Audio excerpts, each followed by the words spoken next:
Iran promised to retaliate against Israel after Israel violated international law by assassinating an Iranian general on Syrian soil. Iran also boldly stated to the United States if they were to intervene in the retaliation, that the United States would become valid targets. This is all according to the plan of Israel. Israel always planned to drag the United States into war with Iran and to provoke a wider regional war. This is why the Zionists in America, who claim Israel is the best ally we can possibly ask for, is out of their mind. Israel is a national security threat. So surely Biden sees through Israel's transparent attempt to drag the United States into a regional war in order to save their ass, right? Right? This is Genocide Joe we're talking about. Of course he's all in for a regional war. They're threatening to launch a significant attack on Israel. As I told Prime Minister Netanyahu, our commitment to Israel's security against these threats from Iran and its proxies is ironclad. Biden vows an ironclad commitment to Israel as they continue to break international law and provoke a regional war in the region. Guy who chair-led the Iraq and Afghanistan war and destabilized the Middle East as a senator, became president, and then led us into another destabilizing regional war. Color me surprised. What's poppin', my friends, my family? It's almost like this whole thing was planned, right? I explained how Israel trying to drag us to World War III, and Biden, despite the mainstream narrative that he's some sort of victim of Netanyahu, he can't control Netanyahu, this is exactly what Biden wants. And I cannot stress this enough, like just how absolutely crazy Biden is. For one, he's criminal, because you don't have to be a lawyer to understand what Israel did in attacking and killing and assassinating a top Iranian general on Syrian soil at an Iranian embassy. A gross violation of international law. It's against our law to supply weapons and give support to countries that are in violation of international law. Do people understand that we are governed by a rogue government right now? A lot of people think I say the things I do for clicks. They think I'm angry for clicks. But it's insane to me that not more people are angry about what the hell is going on. That people talking about culture warrior shit. People talk about a bunch of bullshit, and we have a bunch of criminals in our government that is ignoring laws that are on our books. But Israel launched a highly illegal escalatory attack against Iran, and now Biden and the United States media is blaming Iran because apparently Israel has the right to defend himself, but Iran doesn't. But this was always the plan by Israel, because Israel wants to get us in war with Iran. Biden wants to use Israel as a weapon against Iran. Now, do you guys understand how absolutely batshit crazy the Biden administration is? Like, we're seeing George W. Bush Jr. shit, my friends. I've said it many times before. I think this is probably the most immoral, batshit crazy administration that we've seen in human history. Like, I think at this point, Biden would have handled the Iraq war worse than George W. Bush Jr. Once again, that's just my opinion. I have nothing to prove it. I'm just showing you guys. I'm sharing you guys my opinions based on everything I've seen. If Biden and Blinken and his State Department was in charge after 9/11, they would have did the same shit as George Bush Jr. Probably worse. Biden is using other countries to provoke World War III. And I said it in a hotspot video I made before. I believe we are in the early stages of World War III. Remember, fam, in the early stages of World War I and World War II, they didn't call it that. You just had all these conflicts breaking out. You just had all these escalatory actions happening. I think when history is written, it's going to be shown how we are in the early parts of World War III right now, and that's directly because of the Biden administration, and all the seeds that was planted up until that point was because of Biden administration swamp monsters. You have Biden using his allies. This is the new strategy of the United States because they realize that Americans hate seeing their soldiers come back in body bags.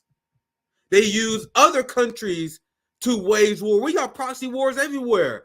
You have Biden using Ukraine to go to war with Russia. You have Biden using Israel to go to war with Iran. You have Biden using Taiwan to go to war with China. You have Biden who sent nuclear submarines to Australia to go to war with China. Japan doubled their military budget over the last few years because of pressure of the Biden administration to go to war with China. So you have Biden using Japan, Australia, Taiwan to go to war with China. You have Biden using NATO, Ukraine to go to war with Russia. You have Israel going to war with Iran. You have Biden using Kenya to wage war against Haiti. You had the Biden administration using ECOWAS to wage war against Niger. Do you guys understand what the hell is going on right now? But people say I'm mad for clicks. Why am I the only one talking about this shit? And you got all the other channels talking about culture war shit. As we have the most fascist, batshit crazy administration that we have ever seen. I know George W. Bush did some crazy shit. I know Reagan. I know these people did some crazy shit. But you guys understand that Ronald Reagan saw Israel killing people in Lebanon. He's like, whoa there. Chill out. Biden is to the right of Reagan on this issue. And I know all those presidents did horrible things. I'm not playing lesser two evils game. I'm not doing that. I just sharing my opinion. I think if the Biden administration was in the position that every other administration was in, they would have made every single move they did and worse, based on what I am seeing. Based on the insane statements made by Lloyd Austin. We had Lloyd Austin that said there was no evidence of a genocide in Gaza. I want to stress enough that these opinions are considered insane to the rest of the world. The rest of the world lost. Israel lost the rest of the world a long time ago. Man, I need to make a hotspot video on that. Man, I might write a Substack about that, actually. With this rant I'm doing before I introduce my guest. How Biden is using his allies to launch global war. Let's think about it. I literally just ran that off the top of my head. But now I think about that. That's fucking wild, man. He's using Israel for Iran, Ukraine for Russia, Taiwan for China, Kenya for Haiti, apparently Ecuador for Mexico. Guys, I've seen that story. There's not enough time in the world. He's using Ecuador for Mexico. It's incredible. He's rallying ECOWAS unsuccessfully to wage war against Niger. Guys, I just made a breakthrough. I definitely got to write a Substack about that. That's crazy. Do people understand what we are witnessing right now? I'm literally losing my mind. I'm losing my mind seeing what we're witnessing. No one batting an eye about this.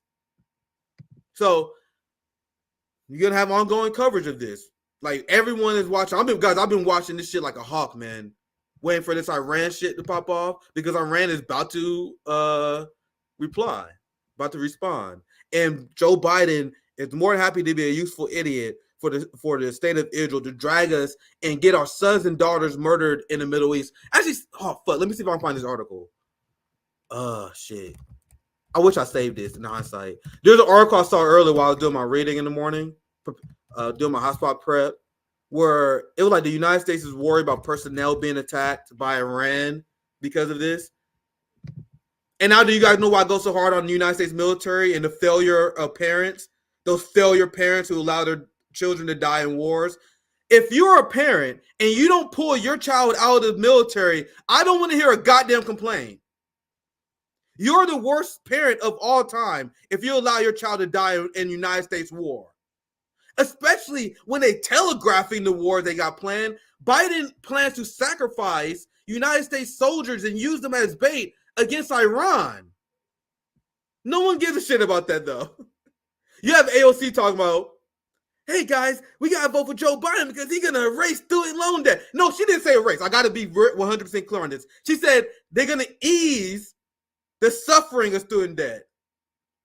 Ease student debt relief. Guys, whenever they say ease student debt relief, that is not canceling. So she said, we got to Let's see if I can pull this up because I got her fucking ratio today for this shit. The progressives are trying to buy off young people. But essentially, AOC was like, we gotta support buying because student debt relief. And I fucking clapped her because like, so we at this point right now where they're trying to buy off young people. They're trying to bribe young people. All right, so Sabby covered it. So that I'm glad I don't have to do a segment on it. You guys know Sabby, part of RBN Network. Damn, I want to show you guys my tweet though. Why can't I find my tweet? Did they delete it? Nothing Democrats can do if you are a serious humanitarian should be able to get your vote back at this point. I don't believe here's my tweet. I had to fucking scroll my whole time on didn't find this thing. But I say at this point, Democrats are trying to bribe young people into supporting genocide. Sabby covered this video. No need to watch it. But you guys see, look, this is what I'm talking about. This is the Weasel Wars, and I hope Sabby covered this. I'm sure she did. Sabby's fucking amazing. But you guys see, Biden administration just announced a plan for 30 million student loan borrowers to receive debt relief. Fam, debt relief is not cancelization. They saying relief. Like they ain't talking about forbearance. You know, like increasing the interest loans on your student loans. Like these are the kind of legislation they're talking about now. And the thing is, you guys have no idea how fucking real this is, how real of a situation this is, and the enemies that we are fighting, the people that we are dealing with. And this is why I say many times, this is the biggest thing that anti-war movements in the United States missed out on. This is the biggest thing that the Free Palestine movement in the United States failed on. It's up to us, the allies of the Palestinian movement, to be to the left, to be more radical than the Palestinians on this issue. Do you guys understand? We explained before. I explained to Marianne Williamson. We had conversations about this many times before. How do you solve apartheid? You don't solve apartheid with a two-state solution. Did they solve apartheid in South Africa with a two-state solution? No, they did not. But Palestinians face massive pressure, and I'm talking about violence.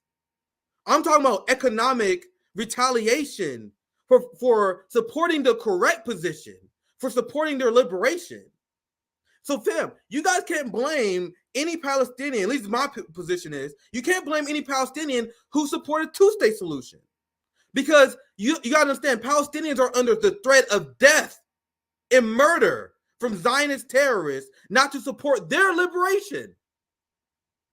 You guys understand they will get economically destroyed in the United States and in the West. If you have a Palestinian that's clipped saying that Israel doesn't deserve to exist because they don't, their life will get ruined.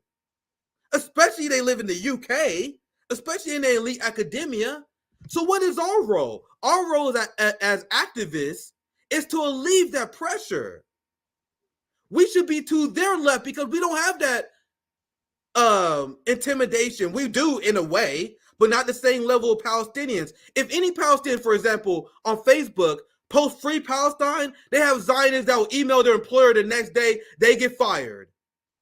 Do you guys understand the dictatorship of capital that we live under? That Zionists are putting pressure on Palestinians? So that's why you have Palestinians that say they support the two-state solution. They support incremental progress because they're afraid of retaliation. We got to be their shield, my friends. That is what I demand for my white allies and brown allies who stand with me in our black issues. You guys got to be our shield on black issues against the police state. We got to be the shield for the Palestinians. We got to make it politically viable and okay to support a one-state solution. Because what happens if you don't? Because people like Marianne Williamson and the white left in the United States, they condemn the one-state solution.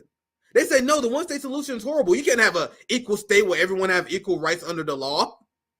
So when you guys do that, you guys undercut the Palestinians who are actually asking bravely for the right solution. Because you cut the Overton window off. Because they be like, oh, you believe in, you condemn the one-state solution. So that leads to you condemning Palestinians who are just simply asking for basic human rights. you're essentially taking it off the table when you undercut their demands.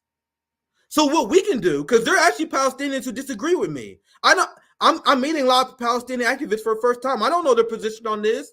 I'm just telling you guys, as someone who studied revolutionary theory, revolutionary change, I'm down for this shit because this is end game. I'm telling you guys what the United States left fucked up on and how to improve. For a long time, the United States left undercut the Palestinians. Let the Palestinians tell you guys, whoa, buddy. That's what I want to do. I want the Palestinians to be like, whoa, Nick, you're going too far there. It should never be the opposite. It should never, ever be the opposite. And that has been how the United States left has been the entirety of my life. Was the other way. Was the United States left wagging their finger at the people fighting for their liberation. Enough.